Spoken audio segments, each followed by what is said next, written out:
Hello, hello, hello, amigas, and welcome to Amiga Handle Your Shit podcast. How exciting to have someone that I just met in Texas at my book tour with A La Latina. This is a beautiful soul, amazing woman, and she's probably one of the best in HR strategic planning, bar none. And I'm excited that she's here with us to talk to us not only about HR, but to talk to us a little bit about her background and how she came about creating this wonderful company. She co-founded IP Living HR Business Solutions. And I'm excited to have her here so she can talk to us all things HR, pero más que nada, todo amiga. So, who am I talking to? I'm talking to Ivonne Feizy. Feizy, ¿sí lo dije bien? Feizy? Perfecto. Oh, qué bueno, qué bueno. Well, welcome, amiga, to Amiga Handlership Podcast. Wow. Hola, Jackie. Hello, everyone. I'm so excited to be here. Thank you so much for the invitation. Super excited. I kind of feel that it was like an instant connection when we met. Yes. So, so thank you for inviting me. Oh, absolutely. I thought, oh my God, what a beautiful soul. So just to give a little bit of perspective, amigas out there, I was on this fabulous book tour, just promoting my book, The Amiga Way. And for some reason, synergetically, I landed at A La Latina's event, and it was bar none one of the best events. It was hosted in Dallas, Texas. And so I had the wonderful opportunity to talk with Ivonne, and I just thought, wow, she is not only such an amazing professional, but de todo corazón, like we instantly connected. It was like soul to soul connection. And how amazing that we get to have her here on the podcast. I'm excited for this interview, Ivonne. Welcome to Amiga Handle Your Shit podcast. Yay! Thank you so much. ¿Qué presentación? O sea, gracias. Gracias. Me encanta. Love it. Well, amiga, so one of the things I always like to do is basically go back in time, because who we were as kids isn't who we are as adults. Obviously, we grow up and we have so many different circumstances in our life. So I want my audience to know a little bit about you. Where are you from? Where'd you grow up? Absolutely, Jackie. And it's funny that you asked me that, because just, 3 days ago, I was remembering one of my best friends, amigas, Carla. So I born in Mexico City. I was raised there, and I will say my family is one of my biggest blessed. Frida and Alfonso, my parents, grew me, as a very, I will say, loved child. My sister and I, Oli, we grew really with so much love. We were not wealthy in terms of money. Probably at that time, I hear that from my parents. I know that you work a lot in beliefs. And I think that this is one of the, I would say, the biggest beliefs that I have overcome. Because my parents always told me, we will give you all our love. We will do our best to provide you with the best education possible, even though we are not rich. Mm-hmm. Nowadays, I can tell you and everybody who are listening us or watching us that I really think we were very wealthy. Yes. And so having that belief and that support, it was incredibly valuable to me, because I attend private schools, which, in Mexico City, it's probably, or you have money to pay private school, or you are going to the public school. But there, sadly to say, the difference is huge. And so I was fortunate enough to attend amazing private schools.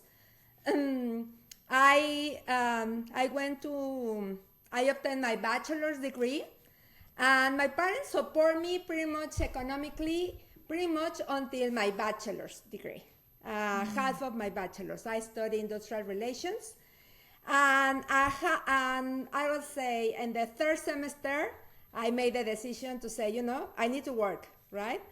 I was looking into getting into the corporate world and always have the vision to work with global companies because, since I was a child, probably, I don't know, not joking, but probably, 4, 5 years old, I was playing with Carla, my best friend, at the office of his her grandfather, which they have money and they have a beautiful studio and an office. So I used to always tell Carla, she was looking to play Barbies and she was having all the collections.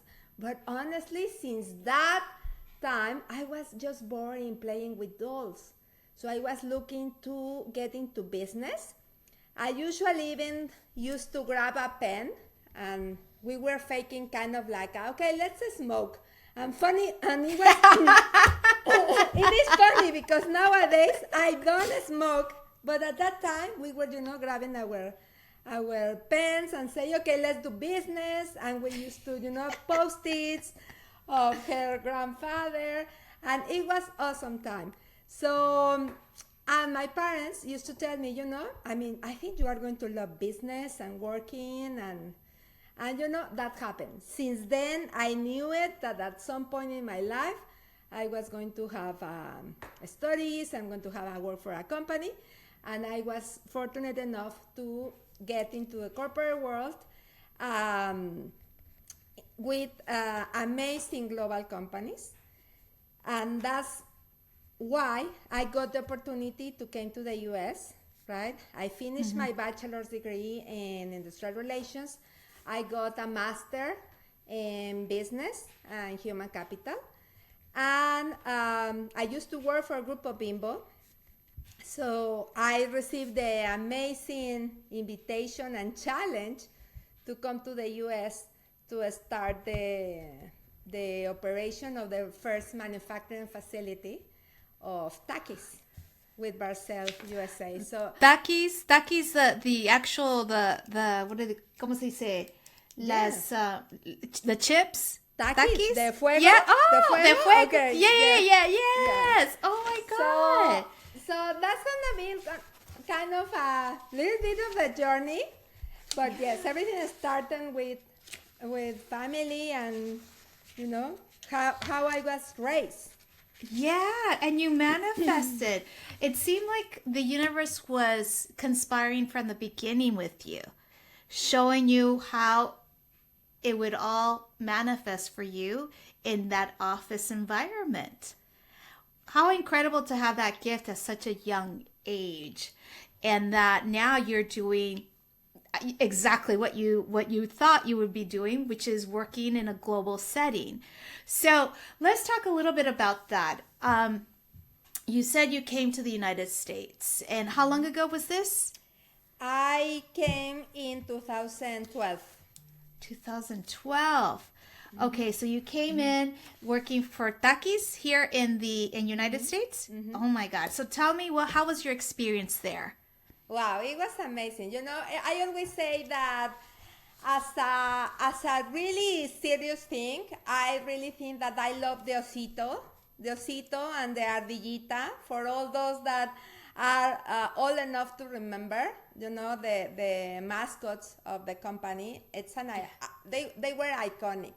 Yes. And honestly, I am immensely thankful because they always believe in my talent. I was in the company for almost 15 years, and it was a progressive career. I advanced on my career. I have the pleasure to meet the founders, and I never am going to forget my first day when I show up at the headquarters. Amazing headquarters in Mexico City in the Santa Fe area.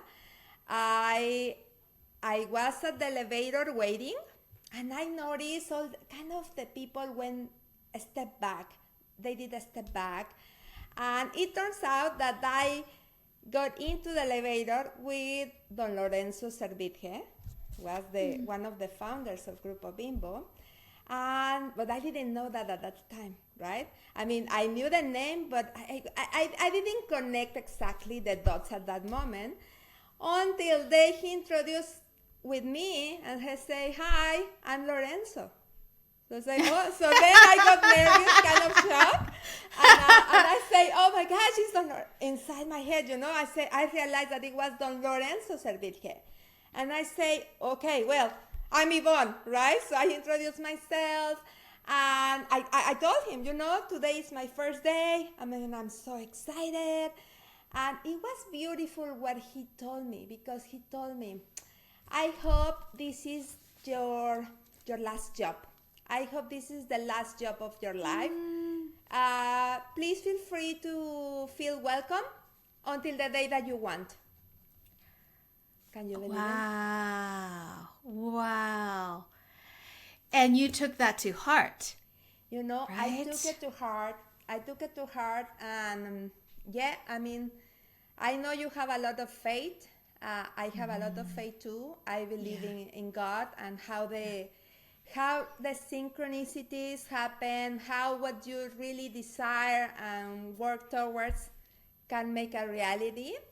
And curious enough, I mean, that words really resonate with me. But again, I don't know if it happened to you, but on those moments, you probably do not connect entirely the dots until the time passed. So as the time passed, I can tell you that yes, that was my last job in corporate America, because I honestly didn't see myself working for another company.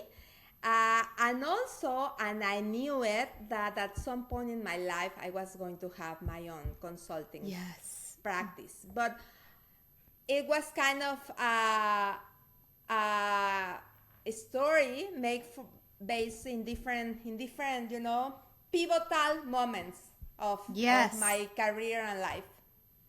Absolutely. And how incredible that you, without even knowing, this is the founder, right? The founder of the company. This is like a multinational company. And here he's acknowledging you and giving you these words of wisdom. I hope this is the last job you have. And so as it turns out, it is the last job. Mm-hmm. So tell us, how was the transition from corporate into entrepreneurship? Because although there's a lot of similarities, there are a lot of differences as well. Some are more challenging than others. So let's dive deep into leaving the corporate and getting into entrepreneurship. What did you find the most challenging of those two things? Yeah, wow. A lot of things. Well, first of all, again, something that I can share with all your audience, and it's something that hopefully, I mean, they can give it a thought. Mm-hmm. I learned about my journey that, looking back, many times I got overwhelmed, to feel the pressure, to demonstrate, to advance, to perform. And I love it. I really love it. I think that it paid forward, because of course my bosses, the company, they knew and they can count with me, right? But I can say that probably at that time it was kind of a race, a race for myself, to demonstrate first as a woman, right? That I can tell you that not even just in that job, but in my previous job, I was having huge responsibilities, negotiations with unions, big areas. And nowadays I can reflect on that, and I wish I could enjoy more the journey without feeling the pressure, because in reality is that I was appreciated. I was feeling super happy with my achievements, but I think I was living extremely fast, like looking, okay, what's next, right? I used to say that I love challenges, right? And I think that the wording that we use really creates an impact in our lives, right? Oh, So absolutely. now my mindset have shifted, right? So as I mentioned, I knew it that I was going to have an amazing corporate career. As my career progressed, I was, of course, advancing, having more responsibilities, more challenges, amazing titles, right? Amazing opportunity to develop others. Many years I was in charge to develop the leadership strategy and the talent development strategy for the company, right? And I always invest a lot in my own personal development, and I think that was crucial to help me see the my own talent and develop my talent in a better way. So also crazy thing, but I always encourage people to design their careers. So I was having the opportunity to work with different consulting firms. And don't get me wrong, they were amazing, but I knew it that something was missing between any of them. So as I was having the opportunity to advance in my career, I thought maybe when I get to my 40s, I found my own consulting company. At that moment, it was just a thought. It was not really something that grows deeper, not anything. But again, the synchronicities happened, and it was the moment. I was having an amazing career, but I knew that in coming to the U.S., it was an international assignment. So you usually move across countries between 1 or 5 years, and later you move. And I was having amazing bosses, and one of my bosses asked me, okay, so after US, where do you want to go? And I thought, okay, I would love to go to China. Again, because I was looking always for big challenges. So being in Mexico, be careful what you ask for. Exactly. That's something that our audience needs to be careful. Challenges, right? I mean, can be there always if you ask, but also opportunities. So it's exactly what happened, and but I thought, this is a great challenge, and it was. What else you can ask for, right? To be in charge of the U.S. operation with a global company. And that's why after that, I didn't see myself in another company, but I knew it that with all the knowledge that I was having and my vision, my evolution, because all of us, we evolve over time. So I thought, no, okay, it's time to do the big step and become my own boss. And that's what, when I decided to do the biggest step and co-found the HR Business Solutions Division for IP Living. So yeah, it's a journey. I will say you need to be brave, because the big question, even my husband told me, that was one of my most difficult pitches in life. Believe it or not, it was with my husband, because he was asking me, okay, but let's say why someone is going to hire you. You don't have any giant behind you. What do you know? Right? Tell me, what do you know? And are those questions that really can break you, right? Can make you or can break you, because, are for real, right? The people, most of the time they are looking to hear the big names, right? What are the big players? What are those companies, right? And what sets you apart? What sets you apart, right? Exactly. And when you are young, you want to work for them, right? Right. So giving that step is like a jump where you really need to believe in yourself and, give it a try, because at the end of the day, I thought, I will give it a try. I mean, I don't have anything to lose. I mean, if something happened, okay, well, I will reframe, right? And I Right. Yeah. will redirect the strategy, and I can have another job, right? Right. Yeah.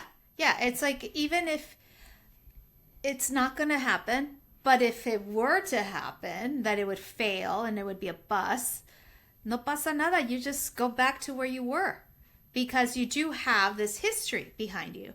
It's the same thing I say to myself, because as you know, I mean, I'm a lawyer, and I really left this litigation career life all to do more empowerment work.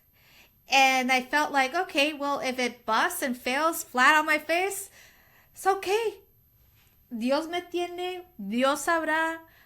Something is telling me this is the great direction, this is where I need to go. But if in case it doesn't happen, I can always go back to court, which is, not the ideal moment for me, because it just, I realize what works best in my body, and arguing is not what works best for my body. I But, know that. I have been right? enjoying so much to read your story, and I admire you.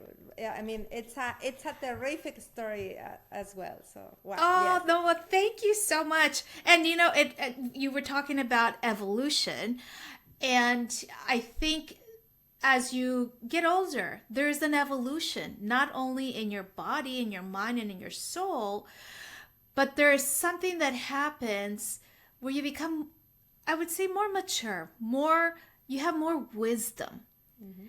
And so the things that used to work for you no longer work for you anymore. And it's okay. It's okay to pivot. It's okay to say goodbye to those things. And so I admire that you left a beautiful, lavish career to jump into entrepreneurship, because I know it's, you got to get the clients, and you got to make payroll, right? Right. and you got to feed yourself and your family and whatnot. So how have you been able to manage all that? Yes, that's that's the journey. I mean, I thought, okay, I will believe in what can I do, and I can tell you also that it was a genuine desire coming from my heart, because this is what was my thought. I thought, if I was able to help one company with so much amazing challenges and opportunities, what if I can help many more companies and many more clients, right? So that was my inspiration, because I really believe in healthy workplaces and productive employees and happy employees. So I knew that the world has this need to really build good companies and develop talent, and that was my sincere motivation. So that's a key lesson learning for me. I listened to my heart, to my desire to help others, just it was a different way. So that was my, mi motor to say, okay, it's not easy, right? Because going from, I don't have my payroll, right? It's Friday. I mean, no one is going to put a deposit, right? To, I don't have clients, because this is another thing that I did. I mean, I didn't really plan super crazy. So I just thought, okay, no, I mean, I will dedicate some time to create my portfolio, my value proposition, but I was having 0 clients. So the journey to get from 0 to 1, it was interesting, but also let me tell you something. And as amigas, right? As you, Yeah. right? Yeah. Amazing people that show up in your life and see your talent. I have amazing friends who say, "Oh my gosh, are you going to be on the market with your own company?" Okay, I will tell some friends about you. And it was word of mouth. It was Yeah. referrals. My first client literally was a referral for one of my best friends who spoke highly about me with one of a friend. So that's how I started. And after that, it came the journey from going to one client to the second client. And I always say, for all the entrepreneurs that are listening, these quiet entrepreneurs, right, that they don't do the jump yet, is like, don't look for the long run. The long goal probably could be, almost impossible to attain. But if you break down the goal and say, you know what, I need one client first. Okay, then I need two. Okay, it's not so stressful and it's realistic because you can grow progressively, right? You say, okay, from 1 to 2 to 2 to 3, and over time you learn that, okay, it's doable, it's easy, it becomes effortless, right? If you do your work. So that's a good lesson that I can share, right? The journey. Yeah, thank you. Poco a poco. Poco a poco, You know, y poco es a poco. divertido, o sea, es divertido. Y otra vez, if something is something that we can say is, don't look for challenges. Look for opportunities. Opportunities. Look for opportunities. Like a Dios, ¿no? Dios, ayúdame a encontrar el cliente correcto. Yes, it's a little mind switch, just a little 2 millimeter switch of the word. It makes all the difference. You don't want challenges, you just want opportunities. So we just flip the word, of course, opportunities will show up. So I love this conversation, and I really wanted to make sure that we did touch upon the way that employees and employers are now working with this whole hybrid schedule.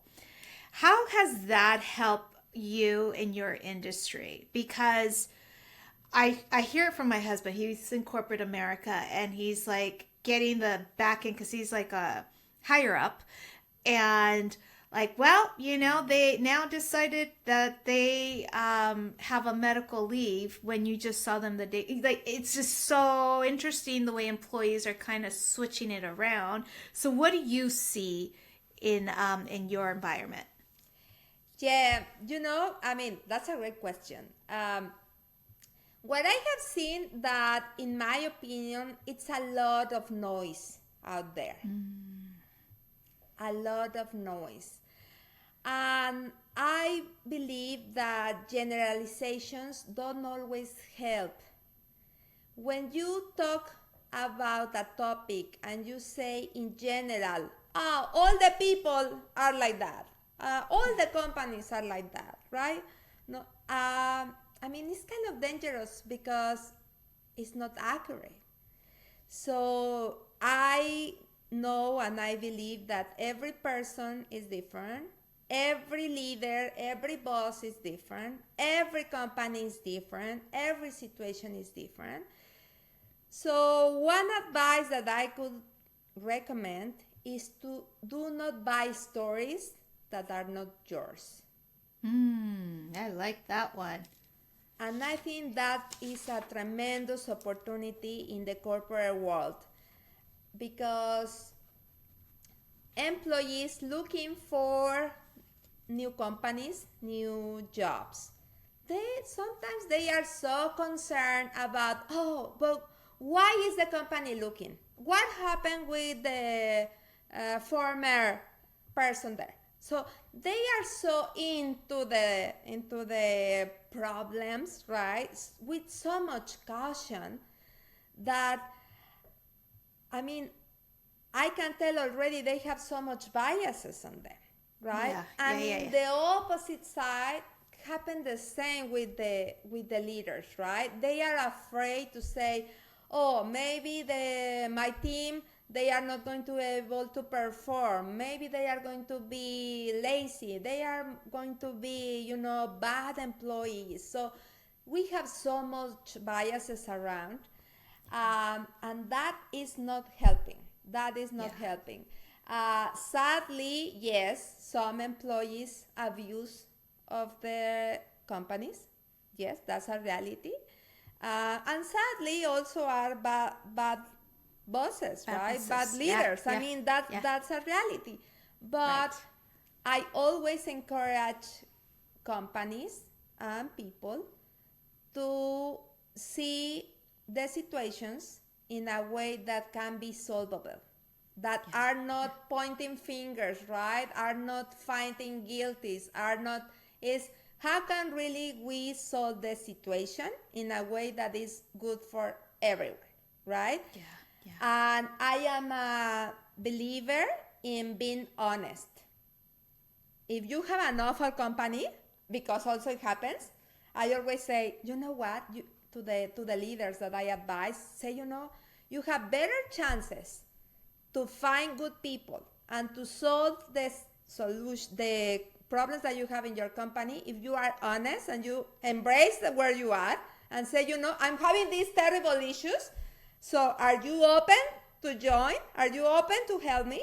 And I can tell you that I have seen incredible people, like sometimes people will call us crazy, right? But sometimes we are ready for those type of challenges, right? So I think I see an opportunities in the corporate world to have more honest conversations and also more neutral conversations, because it's natural that all of us, we have biases. Of course, that's a human nature. But we need to be aware of our biases and try to do not keep sharing those biases with the people around us. Yeah, because it just perpetuates things. It's like a vicious cycle. It'll never stop until you break it. Yes, that's wonderful. Okay, amiga. Now I know we're getting closer to the end of our conversation here, but I would be remiss if I didn't ask if you have any tips for us, amigas, on how they can handle their shit. Because believe me, what you've been saying is like everything's a tip. So, yay! Okay, that's good. That's good. Well, I will say that believe in yourself. Knowing yourself is crucial, and also be open to also receive feedback. I think it's important. I have been embracing a lot of flaws that I know I have, and I still appreciate the feedback and the trust, and I am committed to to close the gaps. But at the same time, you cannot stop and say, I need to fix all my flaws and I come in next year and in 2 years or 3 years for that promotion, right? Or that job or that contract or that client, right? So if you embrace where you are right now and you do a serious thought, right? A serious internal journey inside you and say, okay, where am I? And also if you are for trustable feedback, and if you commit to work towards develop yourself, amazing things will happen. Oh, I so believe that. Thank you for that. I think you really have to believe in yourself and believe where you are, and that nothing is happenstance. Everything is happening for you, not to you. And so I feel like these words would resonate a lot with my community, because seriously, bringing professionals who are on the front lines of corporate America, who are on the front lines of entrepreneurship, and they come and say their tips here, it comes with profound experience behind them. And I really do appreciate that, Ivonne. Thank you so much for that. Is there anything else you would like to share with my community? Wow, Jackie, no, thank you so much. Thank you so much to you, because you see me and you believe in me and you invite me. So I really, really appreciate the opportunity. I wish you the best. I am really in love with your story and what you do. And I wish you all the best to your audience. I really hope that they found valuable our conversation. And I think the name of the podcast tells everything. I know. Lo tenemos que hacer Yes, por el bien de nosotros y de todos alrededor. Exactamente, amiga, handle your shit. Yes, handle your shit, yes. Me encanta. I love it. También a mí, pues por eso lo hago. Ahora, how can anyone find you? Okay, good, thank you. I mean, you can find me in LinkedIn as IvonneFeizy.com, on my website, IvonneFeizy.com, if they want to learn my story more in a personal way, in the Amiga way, and also my company is IP Living. And what we do is to help companies to work better and people to feel better as well. So we are in the middle of challenges, opportunities, and amazing goals. Amen. Amen, sister. I'm so glad that you said that. And I look so much forward to seeing you in person again. And I'm sure I'll be back in Dallas. I don't know when, but my heart does. I really fell in love with it. So nunca sabe uno. Tenemos que hacerlo pronto. Claro, claro, claro. All right, amigas. So this is beautiful conversation, and you all have the information down below in the show notes so that you can stay in touch with Ivonne or in touch with me. And definitely, let's all handle our shit, amigas. Thank you, Ivonne, for being here on Amiga. Un beso. Bye. Bye. Beso. Bye.